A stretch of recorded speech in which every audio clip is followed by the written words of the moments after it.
मंच पर विराजमान यहाँ के पूर्व सांसद आदरणीय सुखवीर सिंह जी जौनपुरिया साहब, हमारे भारतीय जनता पार्टी टोंक जिला के जिला अध्यक्ष आदरणीय चंद्रवीर सिंह जी चौहान साहब, पूर्व जिला प्रमुख सरोज जी बंसल, हमारी लक्ष्मी जी पूर्व चेयरमैन सतीश जी चंदेल साहब, पूर्व जिला अध्यक्ष टोंक के प्रभारी शैलेंद्र सिंह जी, मनीषा जी, यहाँ उपस्थित टोंक के सभी जिले के महामंत्रीगण, सतीश जी बंसल साहब, और अभी जिलाध्यक्ष जी बता रहे थे कि अंबेडकर समिति भी बनी हुई है, उन्हीं के उसके सभी माननीय सदस्य।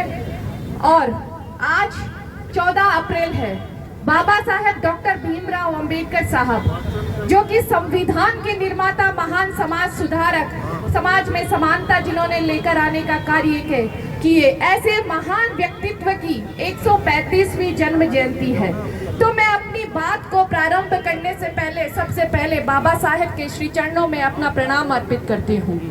और मैं दूसरा प्रणाम अर्पित करती हूँ मेरे सामने विराजमान भारतीय जनता पार्टी टोंक जिला के सभी कार्यकर्ता, पदाधिकारी, उपस्थित मातृशक्ति और सभी अधिकारीगण यहाँ उपस्थित है, सभी को मेरा प्रणाम, नमस्कार। बाबा साहेब के व्यक्तित्व एवं कृतित्व के बारे में तो हम सभी जगह चर्चा करते हैं, बात करते हैं, लेकिन बाबा साहेब के द्वारा किए गए संघर्षों की हम कभी बात नहीं करते। बाबा साहेब ने अपने जीवन में जो संघर्षों का सामना किया उसके बारे में बहुत कम ही बात होती है। जब हम देखते हैं कि 14 अप्रैल 1891 को माता भीमाबाई और रामजी सकपाल जी के घर पे महू की पावन धरा पे बाबा साहेब का जन्म हुआ था। उस समय समाज की व्यवस्था में इस प्रकार का विष घोला हुआ था कि बाबा साहेब को जाति से छोटा माना जाता था। आप देखिए, एक छोटा सा बालक जो 5 की उम्र के बाद में कक्षा में जाता है तो उसे बाकी बच्चों के साथ बैठकर पढ़ाई करने का अधिकार तक नहीं दिया जाता, वह कक्षा के बाहर बैठ के पढ़ाई करता है। साथ ही उनको दूसरे बच्चों के साथ जो पीने के पानी का घड़ा होता है उसको छूने का अधिकार नहीं होता है, और अगर कोई स्कूल का चपड़ासी उन्हें पानी पिलाता है तभी वो पानी पी पाते हैं। लेकिन आप सोच के देखिए उस छोटे से बालक के निर्मल मन पर क्या बीत रही होगी कि जब कोई चपड़ासी भी स्कूल में नहीं आए तो उस बालक को पूरे दिन प्यासा रहना पड़ता था। लेकिन बाबा साहेब ने कभी भी किसी भी व्यक्ति के प्रति, किसी भी व्यक्ति के लिए मन में कोई कुंठा नहीं रखी। उन्होंने सिर्फ शिक्षा को एकमात्र हथियार बनाकर आगे चलने का कार्य किया। आज हम देखते हैं, हमने कई किताबों में बाबा साहेब को पढ़ा होगा, सुना होगा, 14 से 18 घंटे प्रतिदिन बाबा साहेब पढ़ाई किया करते थे। और ये मैं शिक्षा के, उनकी स्कूली शिक्षा या कॉलेज शिक्षा की बात नहीं कर रही हूँ, मैं बात कर रही हूँ उनके सफल होने के बाद भी बाबा साहेब 14 से 18 घंटे तक पढ़ाई किया करते थे। तभी तो वह 9 भाषाओं के ज्ञाता थे, 32 डिग्रियां उनके पास थी और 4 डिग्री PhD डिग्री उनके पास थी। और बाबा साहेब ने अपने जीवन में इतने संघर्ष झेले, दुख तकलीफों के बाद भी समाज को आगे लाने का कार्य किया, समाज में परिवर्तन लाने का कार्य किया। किस प्रकार से कोलंबिया विश्वविद्यालय, लंदन स्कूल ऑफ इकोनॉमिक्स से अर्थशास्त्र और कानून की पढ़ाई, उच्च शिक्षा प्राप्त करके बाबा साहेब विदेश में वापस आए। और बाबा साहेब पहले भारतीय थे जिन्होंने विदेश में जाकर अर्थशास्त्र में PhD की थी। और बाबा साहेब पहले कानून मंत्री के रूप में भी हमारे सामने आए। और सबसे अति महत्वपूर्ण बात कि जिस संविधान के निर्माण की महत्वपूर्ण ड्राफ्टिंग कमेटी के अध्यक्ष बाबा साहेब डॉक्टर भीमराव अंबेडकर जी थे। और आप सोच के चलिए, आप मानिए, बाबा साहेब के पास था क्या? बाबा साहेब के पास ना धन था, ना अच्छी शिक्षा देने के अधिकार उनसे छीनने की कोशिश की गई। उन्होंने अपना जीवन शून्य से शुरुआत की, शून्य से प्रारंभ कर किसने सोचा था कि एक निर्धन दलित बच्चा भारत जैसे महान राष्ट्र के संविधान का निर्माता बन जाएगा। जब बाबा साहेब की मृत्यु हुई तो उनकी लाइब्रेरी में 35,000 से भी अधिक पुस्तकें थी। बाबा साहेब का हमेशा से कहना रहा है कि शिक्षा वह श्रेणी का दूध है, जो उसे पिएगा वह उसे दहाड़ेगा जरूर। तो हमें अपने अंदर भी, अपने जीवन के अंदर भी इन विचारों को समाहित करने की आवश्यकता है और हमारे बच्चों को भी और आने वाली पीढ़ियों को भी ये जानने की आवश्यकता है कि किस प्रकार के संघर्ष बाबा साहेब ने अपने जीवन में किए, जिससे उनके जीवन में सकारात्मक परिवर्तन आ सके। आज के लगभग 650 साल पूर्व संत कबीरदास जी महाराज हुआ करते थे। उन्होंने भी कहा कि जाति न पूछो साधु की, पूछ लीजिए ज्ञान, मोल करो तलवार का, पड़ी रहने दो मयान। तो मेरा कहने का मतलब है कि बाबा साहेब जब इतनी अच्छी शिक्षा ग्रहण करके विदेश से वापस लौटे तो बाबा साहेब के पास क्या दायित्व था, क्या नौकरी थी? बड़ौदा के महाराज की सैन्य सचिव की दायित्व नौकरी थी। उसके पश्चात भी आप देखिए, आप सोचिए, जब वह विदेश से वापस भारत लौटे, बड़ौदा के सैन्य सचिव, महाराज के सैन्य सचिव का दायित्व उनके पास था, नौकरी उनके पास थी। उसके बाद भी उनको किसी ने रहने के लिए घर तक नहीं दिया। और उसके बाद जब पासी धर्मशाला में कुछ दिन तक बाबा साहेब रुके, उसके पश्चात 8-10 दिन के बाद में बाबा साहेब को जाति पूछ के वहां से भी निकाल दिया गया। आप देखिए, उनके ऑफिस में चपड़ासी फाइल फेंक कर बाबा साहेब को दिया करते थे। पीने के पानी का घड़ा भी अलग रखा जाता था। और आप ये सोचिए ना कि अगर किसी व्यक्ति के पास, और आज के 100 से 130 साल पुरानी बात है, जब किसी व्यक्ति के पास इतनी डिग्रियां, 32 डिग्री, 4 PhD डिग्री हो, क्या वह व्यक्ति विदेश में जाकर अपना जीवन यापन शान से नहीं कर सकता? क्या वह व्यक्ति अपने परिवार के साथ विदेश में जाकर अच्छे से रह सकते थे ना? लेकिन बाबा साहेब और हमारे पुरखों का इतिहास रहा है कि हमारे भागने वालों में से नहीं, बल्कि वक्त को यहीं रह के परिवर्तन करने वालों में से थे। इसीलिए बाबा साहब ने यहीं रहकर, इन्हीं लोगों के बीच में, इसी समाज के बीच में रहकर ये ठाना, ये संकल्प लिया कि जब तक समाज को उनके अपमानों से, अपने अपमानों से मुक्ति नहीं दिला दे, वो यहीं रहेंगे, उसका बदला लेकर रहेंगे। और मैं एक बात आपको विशेष रूप से बता देना चाहती हूँ कि ये जो छुआछूत है, यह कोई हमारी सनातन संस्कृति या सनातन परंपरा की देन नहीं है।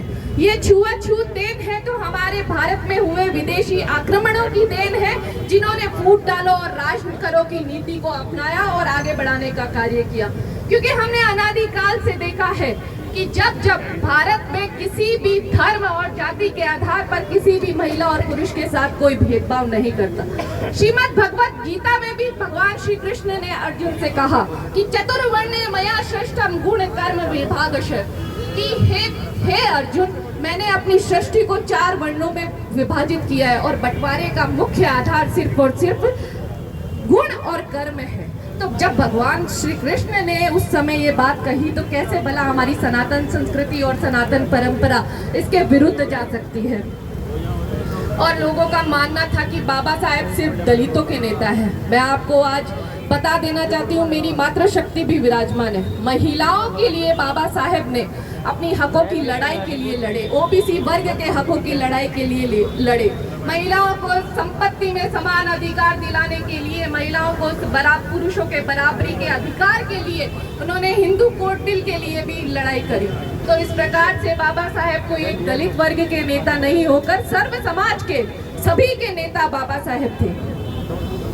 और आप सभी में से बहुत कम लोगों को पता होगा कि बाबा साहेब ने भारत के वित्तीय संगठनों को, संस्थाओं के गठन में बहुत महत्वपूर्ण भूमिका निभाई। इसके साथ ही बाबा साहेब की जो डॉक्टरेट थीसिस थी, the problem of the rupee, its origin and it's solution, the वित्त आयोग के निर्माण में उसमें बाबा साहेब की इस थीसिस ने बहुत प्रेरित किया। और यहाँ तक कि भारतीय रिजर्व बैंक वर्ष अधिनियम 1934 के दिशा निर्देश भी बाबा साहेब की इस थीसिस से ही लिए गए। तो इतने महान व्यक्तित्व ने जब उस समय में इतना अच्छा कार्य किया है तो आज हमें उनकी सराहना करनी चाहिए और उनके पथ प्रदर्शन पे चलते रहने का कार्य करना चाहिए। उस समय बाबा साहेब 5 अखबार निकाला करते थे, लेकिन दुर्भाग्य की बात है कि कांग्रेस सरकार ने, उस समय कांग्रेस की सरकार होती थी, कांग्रेस ने बाबा साहेब के इतिहास को दबाने की पूरी कोशिश की। इतिहास के पन्नों को दबाने की कोशिश करने के साथ उनके विचारों को नष्ट करने का कार्य बाबा साहेब के के लिए कांग्रेस की पार्टी ने किया। आप देखिए, बाबा साहेब को 2 बार चुनाव हरवाने की प्रयास कांग्रेस की पार्टी ने उस समय किया। चाहे वो 1952 का स्वतंत्र भारत का पहला चुनाव हो, जब षड्यंत्र पूर्वक बाबा साहेब को हराने के लिए कांग्रेस ने कोशिश की और तत्कालीन प्रधानमंत्री ने स्वयं ने बाबा साहेब के खिलाफ प्रचार प्रसार किया। उसके अलावा जब भंडारा लोकसभा उपचुनाव 1954 में हुआ, तब भी षड्यंत्र पूर्वक बाबा साहेब को लोकसभा में जाने से रोका। आप देखिए, जिस संसद भवन में बैठकर बाबा साहब ने भारत का संविधान लिखा, उस संसद भवन में बाबा साहेब का, उस संसद भवन की सेंट्रल हॉल में बाबा साहेब का एक भी तेल चित्र नहीं लगाया गया। और दुर्भाग्य की बात यह है कि सिर्फ केवल मात्र एक ही परिवार के पूरे चित्र उस संसद के भवन में लगा दिए गए। और बाबा साहब के लिए सबसे बड़ा अपमान क्या हो सकता है, जब 1956 में उनके अंतिम समय चल रहा था, तो उनके अंतिम संस्कार के लिए जब दिल्ली में कांग्रेस की सरकार थी, तो उन्होंने हमारी दिल्ली में, भारत की राजधानी में 2 गज जगह भी बाबा साहेब के अंतिम संस्कार के लिए नहीं दी। इससे बड़ा दुर्भाग्य की बात क्या हो सकती है। फिर उनका अंतिम संस्कार मुंबई में आकर करना पड़ा। इस प्रकार की व्यथा हमारे मन के अंदर भी है। आप सोच के देखिए, जब 1954 में ही भारत रत्न देने का परंपरा का शुभारंभ हो चुका था, कि भारत रत्न जब हमारे देश के प्रधानमंत्री माननीय हमारी महामहिम राष्ट्रपति जी को किसी भी एक नाम के लिए सिफारिश करते हैं भारत रत्न के लिए, तो उन्होंने क्या किया, कांग्रेस पार्टी ने 1955 में तत्कालीन प्रधानमंत्री पंडित जवाहरलाल नेहरू जी ने खुद के ही नाम की सिफारिश करी और खुद को ही भारत रत्न दिलवा दिया।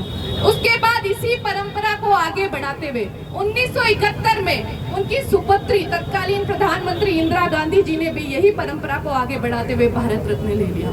तो आप देखिए, मैं इस मंच के माध्यम से आप सभी को ये पूछना चाहती हूँ, आप ये सोच के देखिए कि जब 1951 में नेहरू जी को भारत रत्न से सम्मानित किया गया, 1971 में इंदिरा जी को सम्मानित किया गया, क्या कांग्रेस के दिमाग में कभी यह नहीं आया कि भारत के संविधान के निर्माता को भारत रत्न दिया जाना चाहिए, सर्वोच्च नागरिक अधिकार से सम्मानित करना चाहिए? ये हमारे मन में कुंठा पीड़ा है। लेकिन जब भारतीय जनता पार्टी की सरकार, भारतीय जनता पार्टी की समर्थित सरकार केंद्र में 1990 में आई, तब भारत रत्न देने का कार्य बाबा साहेब को हमारी ही सरकार ने किया था। इसके लिए भी हम साधुवाद ज्ञापित करते हैं। साथ ही माननीय प्रधानमंत्री नरेंद्र मोदी जी ने बाबा साहेब के जो जुड़े हुए पवित्र स्थल थे, उन्हें पंच तीर्थों के रूप में विकसित किया। चाहे वो उनकी जन्मभूमि महू हो, चाहे उनकी शिक्षा भूमि लंदन हो, चाहे दीक्षा भूमि नागपुर हो, चाहे परिनिर्वाण भूमि दिल्ली हो, चाहे उनकी चैत्य भूमि मुंबई हो। इस प्रकार की जो पंच तीर्थ को विकसित कर बाबा साहेब को सच्ची श्रद्धांजलि अगर किसी ने देने का कार्य किया है, तो माननीय प्रधानमंत्री नरेंद्र मोदी जी ने भी किया है। और साथ ही हम देखते हैं डिजिटल क्रांति में जो भीम ऐप लाने का कार्य किया है, वो माननीय प्रधानमंत्री नरेंद्र मोदी जी ने किया है। आज 14 अप्रैल को राष्ट्रीय समरसता दिवस के रूप में मनाया जाता है। आप याद करिए वो 2015 का वो दिन जब माननीय प्रधानमंत्री नरेंद्र मोदी जी ने बाबा साहेब की 125वीं जयंती बहुत ही धूमधाम से मनाई और एक ऐतिहासिक निर्णय 26 नवंबर को संविधान दिवस बनाने का लिया। इसके लिए माननीय प्रधानमंत्री नरेंद्र मोदी जी का हम बहुत बहुत धन्यवाद ज्ञापित करते हैं, साधुवाद करते हैं। आदरणीय प्रधानमंत्री नरेंद्र मोदी जी का जो विकसित भारत बनाने का संकल्प है, वो उस संकल्प का मूल आधार ही माननीय हमारे अंबेडकर साहब जी के विचारों से लिया गया है। अंबेडकर साहब जी समानता का अधिकार, स्वतंत्रता का अधिकार, महिलाओं की समानता के लिए बात करते थे, आर्थिक समस्याओं के समाधान की बात करते थे। उसी प्रकार से हमारी केंद्र में भारतीय जनता पार्टी की सरकार, जो कि माननीय प्रधानमंत्री नरेंद्र मोदी जी के नेतृत्व में चल रही है, और राजस्थान की मुख्यमंत्री भजन लाल शर्मा जी की सरकार ने, दोनों ने ही, चाहे वो अंत्योदय योजना हो, चाहे वो बाबा साहब साहेब के विचार हो, उनसे पिछड़ा वर्ग, दलित वर्ग, शोषित, पीड़ित, वंचित और उस अंतिम पायदान पर बैठी मेरी मातृशक्ति के जीवन में किस प्रकार हमारी मातृशक्ति के लिए तो बहुत बड़ी बात है। जिस समानता की बात हम करते हैं, जिस एकजुटता की बात हम करते हैं, बाबा साहब के विचारों से प्रभावित होकर माननीय प्रधानमंत्री नरेंद्र मोदी जी ने नारी शक्ति वंदन अधिनियम बिल लेके आए और जो सन 16, 17 और 18 को जो विशेष सत्र का आयोजन किया गया है, इस अधिनियम को लागू करने के लिए किया गया है। और मैं धन्यवाद करती हूँ माननीय प्रधानमंत्री नरेंद्र मोदी जी का, क्योंकि ये नारी शक्ति वंदन अधिनियम सिर्फ एक आरक्षण नहीं है, महिलाओं को 33% आरक्षण देने का कार्य नहीं किया है विधानसभाओं में और लोकसभाओं में, बल्कि माननीय प्रधानमंत्री नरेंद्र मोदी जी ने उस हर एक सोच में परिवर्तन करने का कार्य किया है जो वर्षों से महिलाओं को निर्णय की प्रक्रिया से दूर रखती आई है। तो मैं भारत की आधी आबादी की तरफ से माननीय प्रधानमंत्री नरेंद्र मोदी जी को बहुत बहुत धन्यवाद करती हूँ इस नारी शक्ति वंदन अधिनियम बिल के लिए।